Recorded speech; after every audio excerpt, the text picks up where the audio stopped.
Students, पिछला जो हमारा लेक्चर हुआ अभी वो पूरा अपलोड नहीं हो पाया। मैं उसको यहाँ तीसरे पार्ट में ख़त्म कर रहा हूँ। देखिए, जो आईएएस के जैसे हम लोग बात कर रहे थे उसमें, जिसमें ये अंबेडकर ने ये बात रखी थी, अंबेडकर जी ने, कि जो फिक्सेशन ऑफ ऑक्यूपेशन है, कि मतलब कोई व्यक्ति किसी जाति का है तो वो उसी काम में लगेगा, दूसरी जाति के हैं तो वो उसी काम में लगेंगे। ये जो फिक्सेशन ऑफ ऑक्यूपेशन है ये गैर प्रजातांत्रिक है, ये प्रजातांत्रिक मूल्यों से बिल्कुल बहुत दूर है। हाँ, तो यहाँ कोई किसी व्यवसाय में है तो उसके जो आने वाली पीढ़ियां हैं वो उसी व्यवसाय में रहेंगी, किसी और को उस व्यवसाय में आने की इजाज़त नहीं मिलेगी। दूसरा, कोई अगर शिक्षा के क्षेत्र में है तो वो शिक्षा के क्षेत्र पर अपनी मोनोपोली बना रखे हैं। कोई अगर एडमिनिस्ट्रेशन में है, जो पिछले लेक्चर में भी हम लोगों ने बात करी, आईएएस, आईपीएस, पीसीएस, तो जनरली वो कोशिश करते हैं कि उन्हीं की मोनोपोली उसके ऊपर रहे। तो ये जो फिक्सेशन कर दिया गया है ऑक्यूपेशन का जाति के आधार पर, ये पूरी तरीके से गैर प्रजातांत्रिक है, जिसमें जो डाउन ट्रोडन सेक्शन है, जो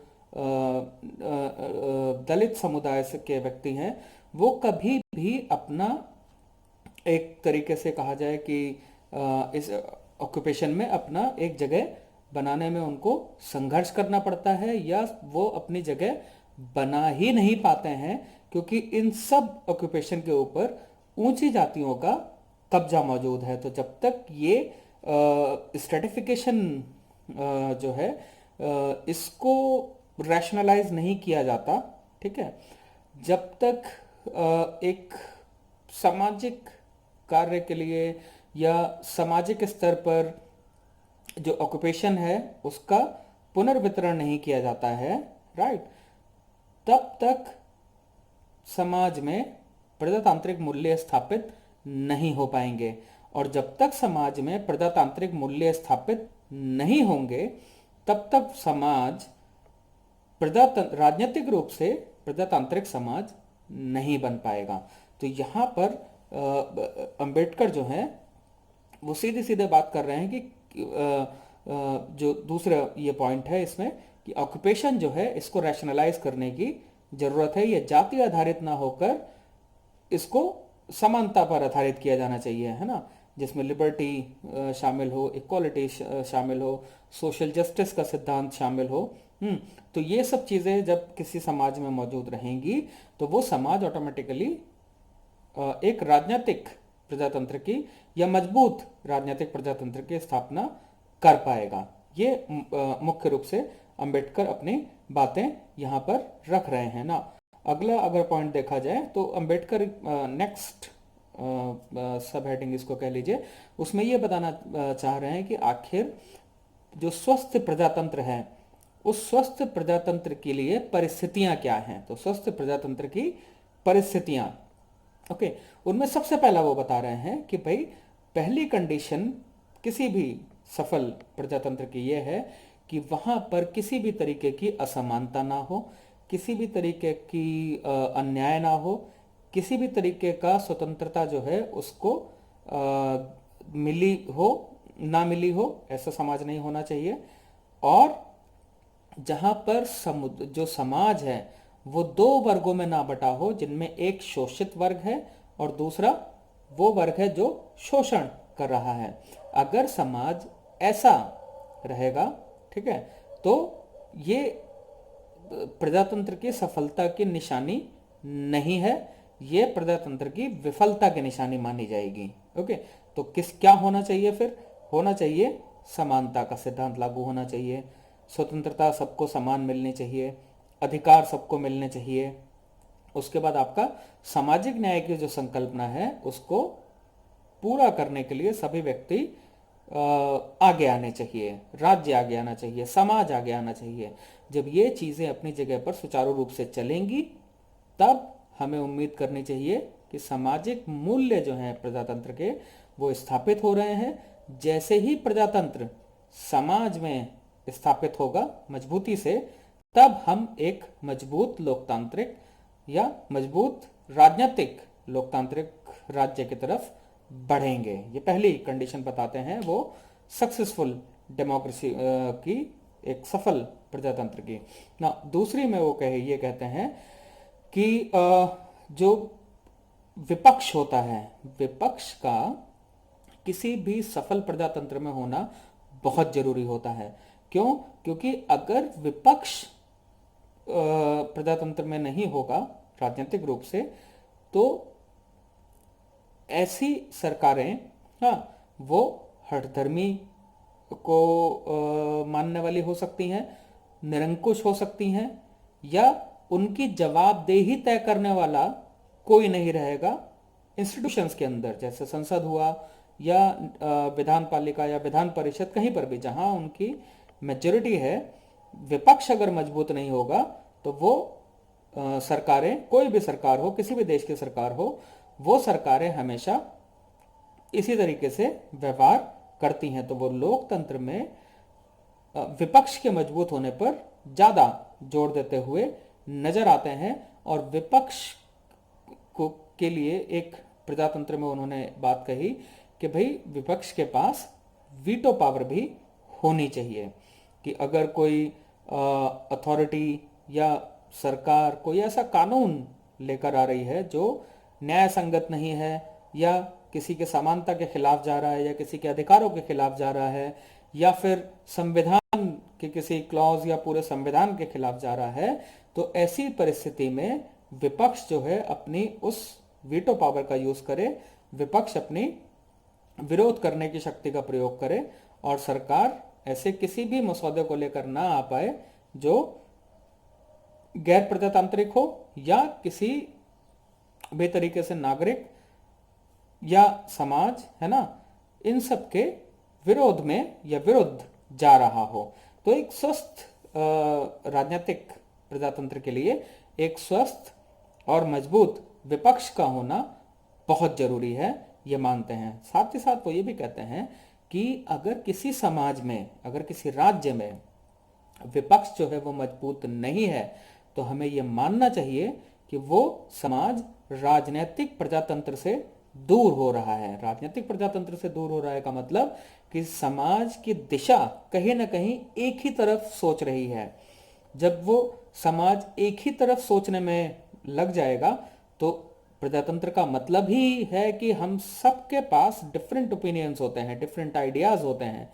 अगर हम सभी एक ही तरफ दिशा में सोचने लगेंगे तो स्वस्थ प्रजातंत्र की स्थापना नहीं हो पाएगी ना। See, the beauty of democracy lies in the fact that we have diversity of ideas. अगर मैं आपके सामने कोई भी बात एक रखूं, तो उस बात के ऊपर अगर हम 5 या 10 या 15 लोग बैठे हुए हैं, तो 5 या 10 15 ओपिनियंस हमारे पास आ जाएंगे। ये प्रजातंत्र है। अंबेडकर भी यही बात कह रहे हैं। और अगर हम 15 के 15 लोग या 5 के 5 लोग या 10 के 10 लोग एक ही सवाल पर एक ही तरीके का रेस्पॉन्स देंगे, तो ये प्रजातंत्र नहीं है अंबेडकर के हिसाब से। अंबेडकर यहां ये कह रहे हैं कि प्रजातंत्र में विचारों का फैलाव और विचारों का अलगाव ये होना बहुत ज्यादा जरूरी होता है, तभी आप एक मजबूत विपक्ष बना पाएंगे। भाई अगर विचार अलग होंगे तो जो सत्ता में आ रहे हैं उनको वो लोग समर्थन करेंगे जो सत्ता सरकार का के समर्थक हैं। विपक्ष में जो व्यक्ति आ रहे हैं उनको वो व्यक्ति वोट करेंगे जो सरकार में जो व्यक्ति हैं या सरकार में जितने भी एमपी एमएलए चुनकर आए हैं, उनकी विचारधारा या उनकी कार्यशैली या उनके एजेंडा जो उन्होंने रखा चुनाव का, उससे सहमत नहीं थे। यही कारण होंगे, तभी उन्होंने किसी दूसरे को अपना प्रतिनिधि चुना, है ना, वोट दिया। तो ये स्वस्थ लोकतंत्र के लिए बहुत आवश्यक शर्त है अंबेडकर के हिसाब से, जिसके ना होने से जो सत्ता में व्यक्ति बैठा होगा उसकी जवाबदेही तय नहीं हो पाएगी अगर विपक्ष कमजोर हुआ तो। और वो कहीं ना कहीं एक आतताई शासन की तरफ बढ़ सकता है, ये निरंकुश शासन की तरफ बढ़ सकता है, या निरंकुश शासन जैसा व्यवहार करना शुरू कर सकता है। ये सारी की सारी परिस्थितियां एक स्वस्थ और मजबूत राजनीतिक लोकतंत्र के लिए घातक होती हैं, अकॉर्डिंग टू अंबेडकर, राइट। ये ध्यान रखिएगा। तीसरी कंडीशन वो बताते हैं कि देखिए, equality of law and administration, है ना, जहाँ कानून की समानता और प्रशासन के मध्य जो है वो सामंजस्य, या प्रशासन के मध्य समानता, ये एक सफल राजनीतिक प्रजातंत्र के लिए आवश्यक शर्त है। राइट? क्यों? क्योंकि भाई परमानेंट सिविल सर्वेंट, है ना, एक स्थायी ब्यूरोक्रेसी जो है, इसकी जरूरत पर अंबेडकर जोर देते हैं। और वो ये कहते हैं कि सरकार बदलने दीजिए। हर 5 साल बाद सरकार बदल जाती है, ये नहीं भी बदलती है या बदलती भी है तो जो सिविल सर्वेंट्स हैं, जो कोई शिक्षा सचिव होगा, कोई मुख्य सचिव होगा किसी दूसरे डिपार्टमेंट का, कोई फूड का सचिव होगा वगैरह, बहुत सारी चीज़ों के अलग अलग सिविल सर्वेंट्स होते हैं, अलग अलग नौकरशाह होते हैं, ब्यूरोक्रेसी में होते हैं, जो मुख्य सचिव या सचिव के पद पर कार्य कर रहे होते हैं। अगर सरकार बदलती है तो आमतौर पर यह देखा जाता है कि ये सचिव और मुख्य सचिव भी बदल दिए जाते हैं सरकारों के द्वारा। और वो अपने किसी विश्वास पात्र को वगैरह इन सबको लेकर आते हैं।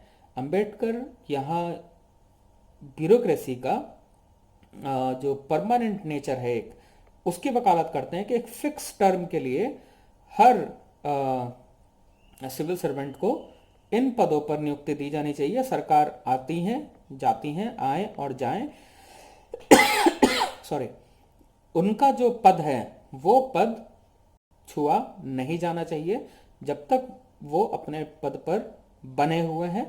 उनसे उनकी सेवाएं ली जानी चाहिए। इससे जो ब्यूरोक्रेसी है उसका विश्वास जगता है। एग्जीक्यूटिव मतलब कार्यपालिका उसमें हस्तक्षेप कम करती है, तो ब्यूरोक्रेसी भी ईमानदारी से, या ये कह लीजिए बिना किसी भय के, बिना किसी दबाव में आए कार्य करती है। तो ब्यूरोक्रेसी जब इस तरीके से कार्य करेगी तो प्रजातंत्र जो है राजनीतिक हमारा वो मजबूत होगा। ये अंबेडकर अपने तीसरे पॉइंट में ये बात कह रहे हैं कि कानून की समानता और प्रशासन की जो एक समानता है वो स्थापित करना बहुत ज़्यादा जरूरी है ना। चौथी कंडीशन अंबेडकर ये बता रहे हैं सक्सेसफुल डेमोक्रेसी के लिए, वो है संवैधानिक नैतिकता। देखिए, संवैधानिक नैतिकता में वो प्रोफेसर लास्की जो पॉलिटिकल थियरी के विचारक हैं, उनका समर्थन करते हुए कहीं ना कहीं हमें नजर आते हैं। वो ये कहते हैं कि लास्की ये कहते हैं कि भाई राजा जो है उसको प्रधानमंत्री का जो सलाह है वो मानने के लिए बाध्य होना चाहिए। अगर राजा प्रधानमंत्री की सलाह मानने के लिए बाध्य नहीं होता है तो प्रधानमंत्री को उस ऐसे राजा को पदच्युत कर देना चाहिए, हटा देना चाहिए। हाँ, क्यों हटा देना चाहिए? क्योंकि ऐसा राजा कभी भी स्वस्थ प्रजातंत्र का निर्माण नहीं करेगा। ये बात लास्की कह रहे हैं और इसी बात को अंबेडकर इंडियन कॉन्टेक्स्ट में लेकर आते हैं, जहां वो ये कहते हैं कि भाई प्रधानमंत्री का काम है कि जो भी एरियाज हैं वहां वो सबसे सलाह ले। क्योंकि भाई एक तरीके से राजा की अगर बात करी जाए तो इंडिया में कॉन्स्टिट्यूशनल हेड राष्ट्रपति है, लेकिन सारे कार्य कौन करता है? प्रधानमंत्री करता है। तो यहां कहीं ना कहीं अंबेडकर ये बात कह रहे हैं कि प्रधानमंत्री को अपने मंत्रिमंडल, विपक्ष, एमपी, एमएलए, जनता, इन सब की राय, मशवरा, सलाह सुनना चाहिए, है ना। कहीं से कोई विचार आ रहे हैं, कहीं से कोई विरोध आ रहा है, इन या कोई प्रदर्शन कर रहा है कहीं, तो इन सब चीज़ों को उस जो भी बहुमत दल का मुखिया है, जो प्रधानमंत्री बना है, जो सरकार चला रहा है, उसे इन सब को सुनना चाहिए, सलाह लेनी चाहिए, माननी चाहिए। अगर वो सलाह मान रहे हैं तो कम शब्दों में इसको अगर व्याख्या करनी हो तो इस तरीके से मानने पर हमेशा जो सरकारें होंगी वो शुभ कार्य करेंगी, है ना, गुड जिसे बोलते हैं इंग्लिश में, वो कार्य करेंगी। वो ऐसे कोई कार्य नहीं करेंगी जो संवैधानिक नैतिकता के विरुद्ध जा रहा हो। तो किसी भी देश के का जो मुखिया है उसको वो इस तरीके से प्रजातांत्रिक बनने का वकालत करते हुए अंबेडकर नजर आते हैं, ताकि एक स्वस्थ लोकतंत्र का निर्माण किया जा सके और एक संवैधानिक नैतिकता जो है उसको मजबूती से स्थापित किया जा सके, जिस वजह से संवैधानिक नैतिकता को मानते हुए प्रत्येक व्यक्ति जो संवैधानिक पद पर बैठा हुआ है ना, वो उस संवैधानिक पद की गरिमा का ध्यान रखे और गरिमा का ध्यान रखने के साथ साथ वो व्यक्तियों के शुभ के लिए कार्य करें। देखिए, सरकारें चुनी जाती हैं, जनरली ये माना जाता है कि सरकार चुनी है, तो हम लोग सरकार क्यों चुनते हैं? हम लोग सरकार इसलिए चुनते हैं क्योंकि हमें ये विश्वास होता है कि सरकार अच्छे कार्य करेगी। अब अच्छे कार्य करेगी इसकी कोई तारीफ नहीं होती। अंबेडकर भी यही बात कह रहे हैं, अधिकतर विचारक ये बात कहते हैं, क्योंकि सरकार को चुना ही इसलिए जाता है कि वो अच्छे कार्य करे। हम लोग सरकार को इसलिए नहीं चुनते कि वो कोई गलत काम करे या समाज में अराजकता की स्थिति पैदा कर दे। नहीं, हम लोग सरकार चुनते हैं ताकि सरकार अच्छे कार्य करे। लेकिन अगर सरकार अच्छे कार्य नहीं कर रही है, जो उसकी जिम्मेदारी है उन जिम्मेदारियों से विमुख हो रही है या अपनी जिम्मेदारियों का निर्वहन नहीं कर रही है, तब हमारे पास ये अधिकार होता है कि हम सरकार को याद दिलाएं या सरकार को बताएं या सरकार की आलोचना करें, ठीक है, जिसमें हम उसे ये याद दिलाएं कि जनता ने आपको इस राजनीतिक लोकतंत्र में इसलिए चुना था कि आप अच्छा कार्य करें या शुभ कार्य करें, ये कार्य नहीं जो आप कर रहे हैं। ये अंबेडकर यहां पर बात कर रहे हैं इसी कॉन्स्टिट्यूशनल मोरालिटी की या संवैधानिक नैतिकता की, जिसका पालन किया जाना बहुत जरूरी है ताकि संविधान जो है वो चिरायु हो, है ना, उसकी उम्र लंबी हो और संविधान के और संवैधानिक मूल्यों को सरकारों के द्वारा, विभिन्न सरकारों के द्वारा नुकसान ना पहुंचाया जाए, इस पर उनका ज्यादा फोकस है। नेक्स्ट, अंबेडकर ये कहते हैं सक्सेसफुल डेमोक्रेसी की जो शर्त है उसके लिए कि डेमोक्रेसी में जो एक मेजॉरिटी है और एक माइनॉरिटी है। देखिए, डेमोक्रेसी में मेजॉरिटी और माइनॉरिटी एक अलग कॉन्सेप्ट है और सामाजिक मेजॉरिटी माइनॉरिटी एक अलग कॉन्सेप्ट है। समाज में मेजॉरिटी कास्ट के आधार पे हो सकती है, धर्म के आधार पे हो सकती है या माइनॉरिटी, ओके, या भाषा के आधार पे हो सकती है या जेंडर के आधार पे हो सकती है। किसी भी आधार पर समाज में मेजॉरिटी या माइनॉरिटी इन आधारों पर जनरली बनती है। लेकिन जो राजनीति है, राजनीति में जो जिसे हम लोग राजनीतिक मेजॉरिटी कहेंगे, पॉलिटिकल मेजॉरिटी, वो व्यक्ति होंगे जो सरकार में है, जो सत्ता में है। क्यों? क्योंकि उनको अधिक वोट मिले, अधिक सीटें मिली, राजनीतिक बहुमत में वो आए और उन्होंने सरकार बनाई। वहीं दूसरी तरफ ऐसे व्यक्ति हैं जिनको कम लोगों ने वोट दिया, उन्हें कम सीटें मिली, तो वो राजनीतिक अल्पसंख्यक बन गए, पॉलिटिकल माइनॉरिटी जिन्हें कहा जाता है। अंबेडकर यहां कह रहे हैं कि जो राजनीतिक अल्पसंख्यक हैं, है ना, जो कम सीटें जीत कर आए हैं, जिनका वोट शेयर कम है, उनकी आवाज भी किसी भी सदन में सुनी जानी चाहिए। सरकार या जो सत्ता में है उनको ऐसी किसी भी आवाज का दमन नहीं किया जाना चाहिए अंबेडकर के हिसाब से। क्यों? क्योंकि स्वस्थ लोकतंत्र के लिए आपको सभी तरीके के विचारों को समाहित करना जरूरी होता है। क्यों? क्योंकि आपसे मतलब सरकार सिर्फ उन्हीं लोगों की सरकार नहीं है जिन्होंने उनको वोट देकर सत्ता में भेजा है। सरकार या प्रधानमंत्री या कोई भी मंत्री उन सभी व्यक्तियों का प्रधानमंत्री, मंत्री या एमपी एमएलए है जो उस क्षेत्र, उस राज्य, है ना, या उस राष्ट्र से जुड़े हुए हैं। तो एक प्रधानमंत्री पूरे राष्ट्र का प्रधानमंत्री होता है, एक एमपी पूरे जिले का या पूरे मंडल का एमपी होता है, एक एमएलए अपने उस पूरे क्षेत्र का एमएलए होता है। अब किसी ने उसको वोट दिया, किसी ने उसको वोट नहीं दिया, इस आधार पर वो कार्यों का वितरण नहीं करेगा, बल्कि वो कार्यों का वितरण इस आधार पर करेंगे कि वो पूरा क्षेत्र उनका है है ना।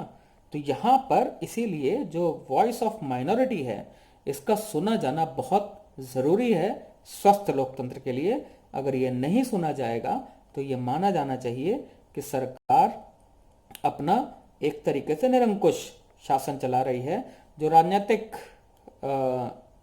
रूप से गलत है, जो असंवैधानिक है, और पूरी तरीके से संवैधानिक नैतिकता और संवैधानिक मूल्यों के भी खिलाफ है अकॉर्डिंग टू अंबेडकर। तो यहाँ अंबेडकर इस बात पर जोर दे रहे हैं कि किसी भी सदन में जो माइनॉरिटी वॉइस है ना, जो राजनीतिक रूप से अल्पसंख्यक हैं, उनकी जो आवाज़ है उन्हें वैल्यू दी जानी चाहिए, उनको सुना जाना चाहिए। छठी कंडीशन में अंबेडकर ये कहते हैं कि जो एक सक्सेसफुल डेमोक्रेसी के लिए, कि एक डेमोक्रेसी को सफल बनाने के लिए ऊपर जो बातें करी गई हैं वो तो अपनी जगह पर हैं ही, लेकिन साथ ही साथ समाज में एक नैतिक स्तर का निर्माण किया जाना चाहिए। ठीक है, नैतिक स्तर का जब निर्माण होगा, मॉरल ऑर्डर जिसको वो बोलते हैं, तो कोई भी व्यक्ति प्रजातंत्र को बहुत हल्के में या कैजुअली नहीं लेंगे। सभी व्यक्तियों को प्रजातंत्र के असली मूल्य के बारे में पता होगा। अंबेडकर ये कहते हैं कि भाई अभी जो प्रजातंत्र हम लोग दे रहे हैं या आज़ादी के बाद जो प्रजातंत्र हमें मिलेगा, हम लोग उसकी वैल्यू समझ ही नहीं पाएंगे। तो हमारा प्रयास क्या होना चाहिए कि मॉरल ऑर्डर जो है समाज का, उसमें इन मूल्यों को हमें देना चाहिए। अगर ये मूल्य समाज में मौजूद रहेंगे, है ना, ऑटोमेटिकली सामाजिक रूप से भी प्रजातंत्र स्थापित हो पाएगा, जो राजनीतिक प्रजातंत्र के लिए शुभ होगा। तो यहां वो बात कर रहे हैं कि एक मॉरल ऑर्डर जो है वो समाज में होना चाहिए, क्योंकि अगर ये मॉरल ऑर्डर नहीं हुआ तो प्रजातंत्र अपनी रेलेवेंसी खो देगा, प्रजातंत्र का कोई महत्व नहीं रहेगा। और साथ ही साथ प्रजातंत्र जो है वो कई अलग अलग भागों में बढ़ जाएगा, मतलब जिसके जैसा विचार वो वैसे ही प्रजातंत्र को समझने लगेगा, और प्रजातंत्र का जो असली मीनिंग है वो कहीं गुम हो जाएगा। तो ऊपर जो हम लोगों ने पहले वीडियो में, दूसरे वीडियो में और अभी जितनी चर्चा करी, इन सब को समाहित करके ही हम असली प्रजातंत्र को हासिल कर सकते हैं अकॉर्डिंग टू अंबेडकर। और इस छठे पॉइंट में अंबेडकर यही बात कह रहे हैं कि इन सब चीजों को समाहित करिए, समाज में लेकर आइए, तो एक तरीके का हम लोग प्रजातंत्र में एक मॉरल ऑर्डर बना पाएंगे, जो कि एक स्वस्थ लोकतंत्र के लिए जरूरी होता है। तो यहां वो एक तरीके से नैतिकता, है ना, मॉरलिटी और एथिक्स, राजनीति में इन दोनों की वकालत करते हुए नजर आते हैं। हालांकि इंडिपेंडेंस के बाद से अगर देखा जाए तो राजनीति ही एक ऐसा क्षेत्र रहा है अधिकतर मामलों में जहां हमें मॉरलिटी और एथिक्स शायद कभी देखने को मिली हो, वरना ये दो चीजें राजनीति से हमेशा गायब रही हैं। आखिर में अंबेडकर ये कहते हैं कि जो पब्लिक कंसाइन है ना, वो बहुत जरूरी है। लोगों के अंदर जो आत्म चेतना होती है वो बहुत ज़्यादा जरूरी है किसी भी प्रजातंत्र में को सक्सेसफुल बनाने के लिए। राइट, अंबेडकर ये बात यहाँ कह रहे हैं। देखिए, वो ये कह रहे हैं कि अगर किसी भी समाज में, किसी भी राज्य में अन्याय होता है, किसी भी आधार पर हो, भेदभाव होता है किसी भी आधार पर हो, समानता का पालन नहीं किया जाता, स्वतंत्रता नहीं दी जाती या उसका हनन किया जाता है, और व्यक्ति मोबिलाइज हो जाते हैं इन सब बातों के विरोध में, तो यहां व्यक्ति की पहचान महत्वपूर्ण नहीं होनी चाहिए, वहां उसकी कम्युनिटी की पहचान महत्वपूर्ण नहीं होनी चाहिए।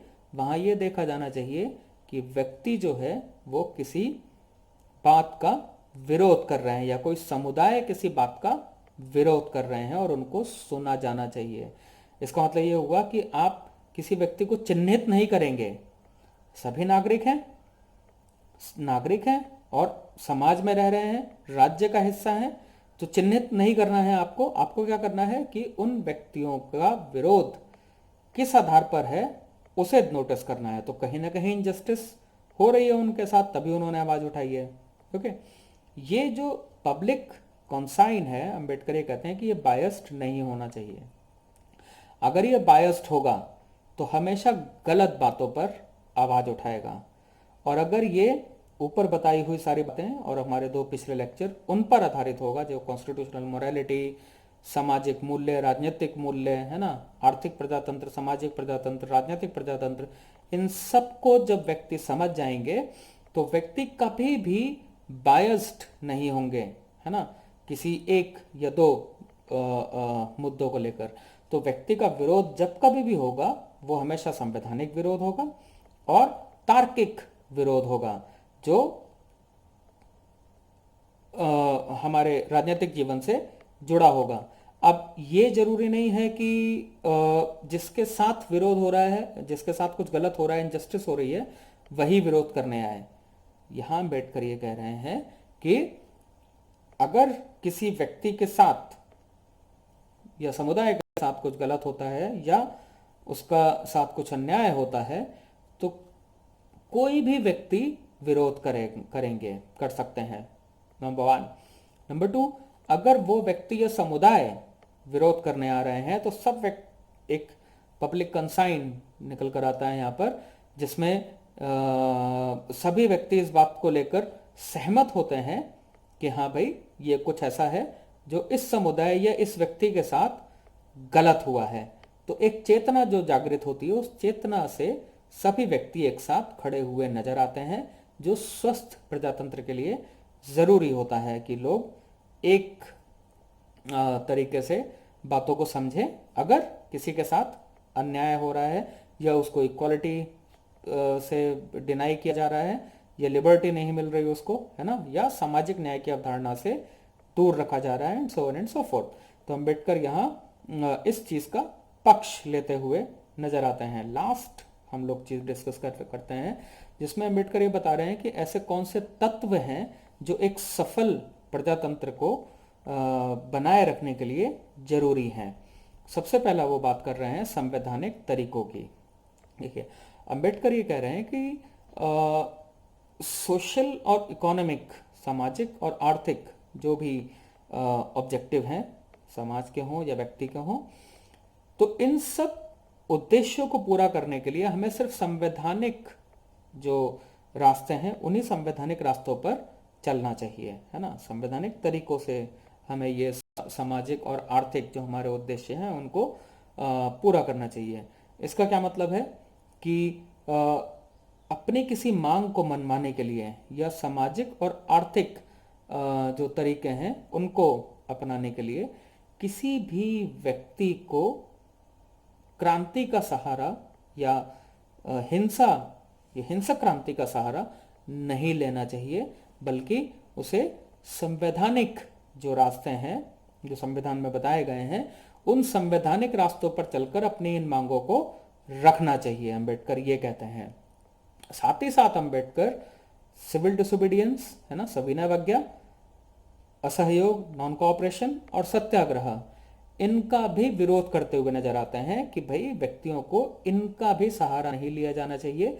ये हम लोग ब्रिटिशर्स के खिलाफ यूज करते थे, अपनी सरकार के खिलाफ हमें कुछ नया विरोध करना चाहिए जो कि वॉयलेंट ना हो, जो कि हिंसक ना हो, जो क्रांति भी ना हो, क्रांति का रास्ता ना चुन रहा हो, जो कि सिविल डिसोबीडियंस के मेथड से अलग हो, जो नॉन कोऑपरेशन के मेथड से अलग हो और सत्याग्रह के मेथड से भी अलग हो। क्यों? क्योंकि ये हमारा देश है, हम लोग किसी विदेशी के खिलाफ खड़े नहीं हो रहे हैं और हमें इनमें से कोई एक संवैधानिक रास्ता चुनना होगा जो विरोध का ये दिखाए। लेकिन अगर हम लोग आज़ादी के बाद का भारत देखें तो इंदिरा गांधी के समय हम लोगों ने जेपी मूवमेंट देखा था, जो कहीं ना कहीं सिविल डिसोबीडियंस और सत्याग्रह इन दोनों का मिक्सचर था, है ना। और डॉक्टर मनमोहन सिंह के टाइम पर हमने अन्ना हजारे का आंदोलन देखा, जो पूरी तरीके से गांधी के सत्याग्रह पर आधारित था, एंटी करप्शन मूवमेंट जो हुआ था, इंडिया अगेंस्ट करप्शन।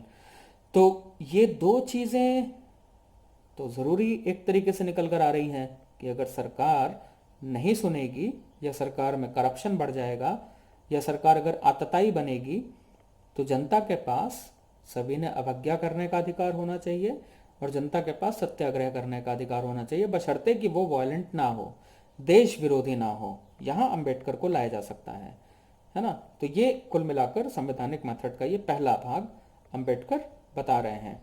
दूसरी चीज कि वो ये कह रहे हैं कि राजनीति में कोई भी महान व्यक्ति नहीं होता, राजनीति में कोई भी महान नेता नहीं होता, और हमें महानता के सिद्धांत से अपने आप को दूर रखना चाहिए। अंबेडकर इस तरीके की सोच को सबसे बड़ा खतरा मानते हैं प्रजातंत्र के लिए। अंबेडकर ये कहते हैं कि हमें किसी भी व्यक्ति को जो पद पर है, किसी भी संवैधानिक पद पर है ना, उसके अच्छे कार्यों की प्रशंसा करनी चाहिए, इसमें कोई दो राय नहीं है। अगर वो ईमानदार है, हमें उसकी ईमानदारी की प्रशंसा करनी चाहिए। अगर वो भ्रष्टाचार को ख़त्म कर रहा है, हमें इसकी प्रशंसा करनी चाहिए। अगर वो समाज में जो है एक तरीके से सद्भावना विकसित कर रहा है, हमें इसकी भी प्रशंसा की जानी करनी चाहिए।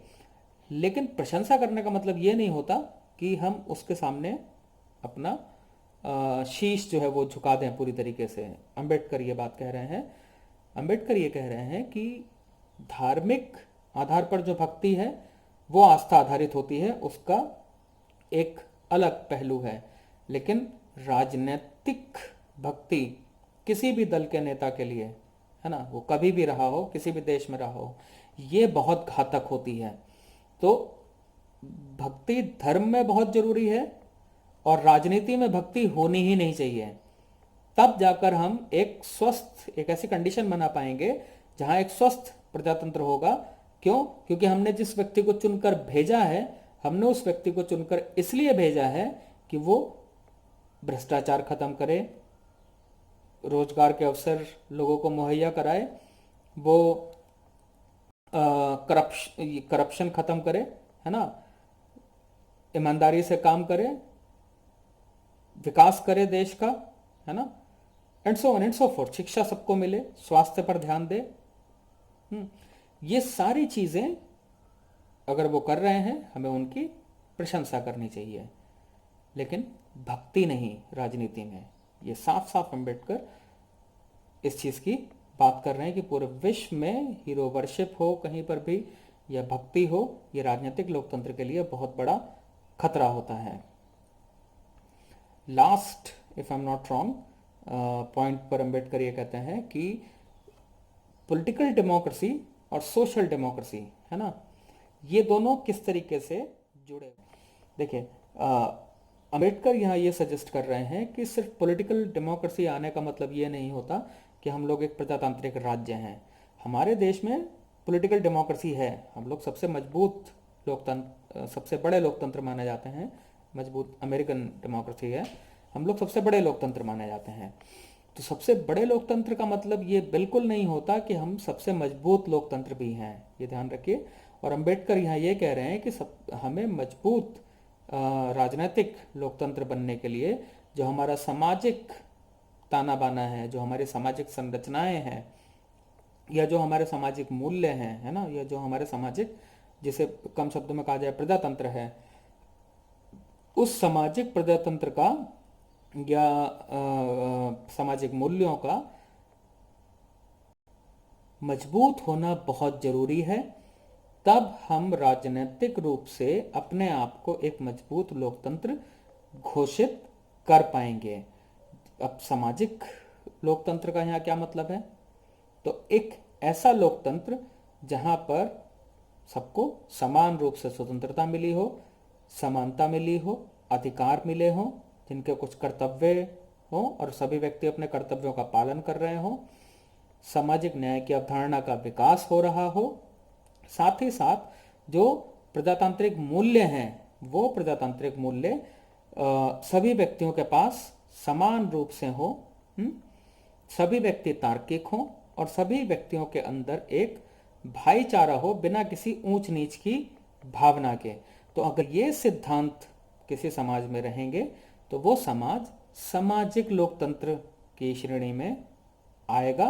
और सामाजिक लोकतंत्र जब मजबूत होगा तब हमारा राजनीतिक लोकतंत्र भी मजबूत होगा। अंबेडकर यहाँ पर ये बात रख रहे हैं। पूरा का पूरा अंबेडकर का ये डिस्कोर्स है डेमोक्रेसी के ऊपर, जो हमने 3 भागों में इसको समझने की कोशिश करी। तो अगला लेक्चर हमारा कल मैं अपलोड करूँगा, अंबेडकर का नागरिकता पर विचार, हिंदी में, इंग्लिश में ऑलरेडी अपलोडेड है। तो कल अंबेडकर और नागरिकता इस पर चर्चा करेंगे हम लोग। इन केस अगर आपके कोई सवाल हैं तो कमेंट सेक्शन में मुझे वो सवाल लिख दीजिए, उसका हम लोग कहीं चर्चा कर लेंगे, या मैं एक नया वीडियो पूरी तरीके से आप लोगों के लिए बना दूंगा। Okay, thank you very much.